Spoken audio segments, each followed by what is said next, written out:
The bump stock litigation in the United States is not over. Do not believe the hype. Do not believe the headlines. Do not believe the doom and gloomers that say it is and that we have suffered a major loss. That is simple BS.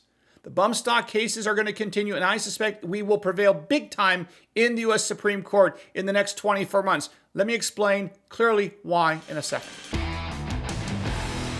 Hey folks, I'm Mark Smith, host of the Four Boxes Diner, constitutional attorney, best-selling author, member of the United States Supreme Court Bar, and proud American gun owner. If you have not subscribed to the Four Boxes Diner Second Amendment channel, please do so and show your love for the right to keep and bear arms. Okay, I want to cut to the chase. The bump stock case you read about, there was 2 bump stock cases the Supreme Court denied cert to. I want to cut to the chase why you should not stress about this. This is not an indication of what's going to happen to the ATF or bump stocks. Ready? Here it is. Bottom line is this. There are 3 major bump stock cases that were going on in the United States, 2 of which were before the U.S. Supreme Court. One was called Apposition, one was called Gun Owners of America. Both of those cases involved attempts to enjoin the bump stock regulation by the ATF that essentially redefined bump stocks as machine guns, which is absurd under a whole list of reasons why, just silly.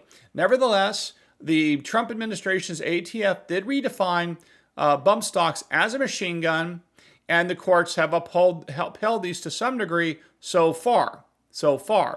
But there's a third case called Cargill. Again, 3 bump stock cases that I think count are pending in the United States. Apposition, Gun Owners of America, both of which went to the Supreme Court and were turned down for cert.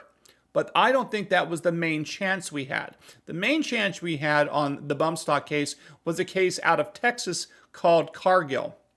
Cargill is going to be the vehicle, in my view, that the Supreme Court is ultimately going to take and decide the bump stock issue probably in the year 2023-2024 term. Here's why. There's several reasons why. First of all, the Apposition and the Gun Owners of America case had not been tried. They had not had a full-blown evidentiary record yet or full-blown legal record yet. They came up on a preliminary injunction basis, which I won't bore you with the details, but it's usually on a less complete record. In contrast, down in Texas, the Cargill case, which is still in Texas, we'll talk about that in 30 seconds, the Cargill case has had a full-blown trial and a court ruling by a judge after that trial. So procedurally, in many respects, Cargill is better for the Supreme Court to take because the court likes to take cases with a fully developed factual and legal record. And the best way to get a fully developed factual and legal record if you're an appellate court judge is if the lower courts have had a full-blown trial with ample evidence and information that's flowed in. That allows you as an appeals court, which is what the Supreme Court is, an appellate court effectively, it allows them the best chance to get it right because they have the greatest amount of information legally and factually in front of them so they can make a good decision. So Cargill is likely the better vehicle than Apposition or Gun Owners of America because of that factual development that took place after a trial. So that's probably one thing. The second thing, though, and this is critically important, I know it's a little geeky, I went over this in a prior video, but I want to do it again quickly. Right now in Texas, a 3-judge panel ruled that the bump stock rule of the ATF was constitutional and was allowed under federal law. It fell within the definition of machine gun under the NFA, and therefore it was upheld. However, in June of this year, the entire Fifth Circuit Court of Appeals decided to hear an appeal from that Fifth Circuit panel en banc, which means that when you appeal to the Court of Appeals, you have a 3-judge panel usually. They issue a ruling, and then if every judge on the Fifth Circuit or every judge in the Court of Appeals wants to hear a case, in this case the Fifth Circuit, they vote to hear the case en banc, which means all of the judges in the Fifth Circuit. So that's what they've already agreed to do. So the Fifth Circuit Court of Appeals, which is a very strong court for Second Amendment issues, very, very strong court for Second Amendment issues, to illustrate the point that the Emerson case before Heller versus McDonald, the Emerson case out of the Fifth Circuit Court of Appeals said that you had an individual right to keep and bear arms, which was a major decision at the time and came out even before the Heller decision that said you had a right to keep and bear arms. So the Fifth Circuit is known for being good on gun rights across the board. All right, now, here's the key.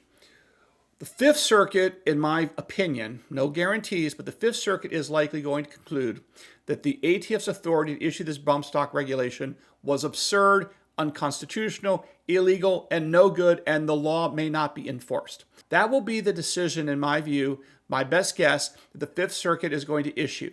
Now, this is going to force, for two reasons, the federal government to take an appeal to seek certiorari to the United States Supreme Court, and the Supreme Court will take this case. Here's why.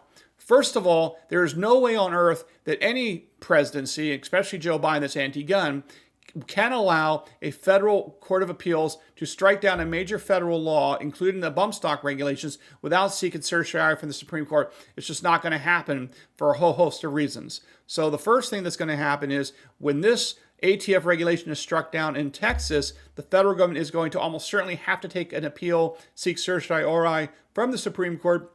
And if the federal government, with the Solicitor General office, asks the court to hear this case, the odds of the Supreme Court granting cert and hearing this ATF case involving the bump stocks, I would say is literally something on the order of magnitude of like 99% they will take the case. It's almost a certainty. No certainties in life, but to the extent you can be certain in the law, it's almost a certainty that if the federal government and the Solicitor General's office representing the federal government asks the Supreme Court to hear this bump stock case, which will be in 2023, 2024, they will take it. And I think the Department of Justice will have no choice but to do so, because the Fifth Circuit Court of Appeal, in my view, is almost certainly going to say that the ATF regulation on bump stocks is illegal, and therefore the DOJ will have to react to that by seeking the Supreme Court review. Now, this is a much better posture for us, because remember, the two parties that sought review to the Supreme Court over the last several months that was denied, those were the plaintiffs, the pro-gun rights plaintiffs. So the court said, well,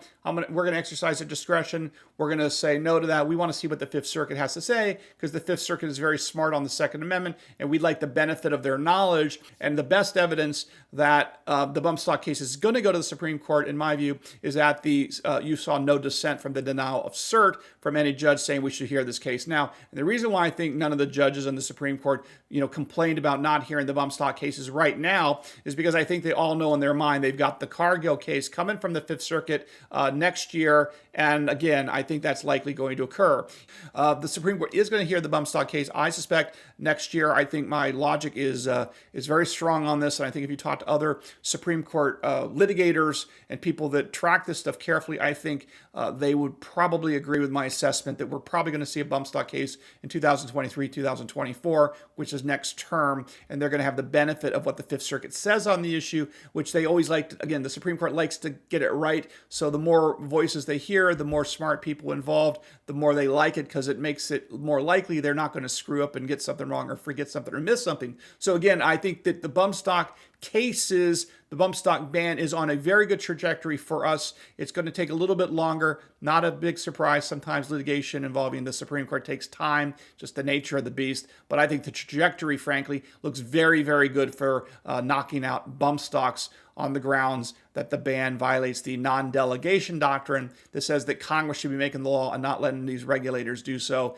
And I think the bump stock ban was clearly an example of non-elected bureaucrats making up the law, that if anyone were going to make the law, it should be Congress. And Congress didn't want to touch this with a 10-foot pole, and they couldn't pass it anyway because there's no reason to ban bump stocks. It's just an absurd argument. Okay, I hope this clarifies some things about the bump stock case. Do not lose hope. It's coming. You'll see. Give me time. Watch what happens. Okay. Hope you learned something here today at the Four Boxes Diner. If you haven't subscribed, please do so, and we'll see you again soon at the Four Boxes Diner. Orders up. Table 2A.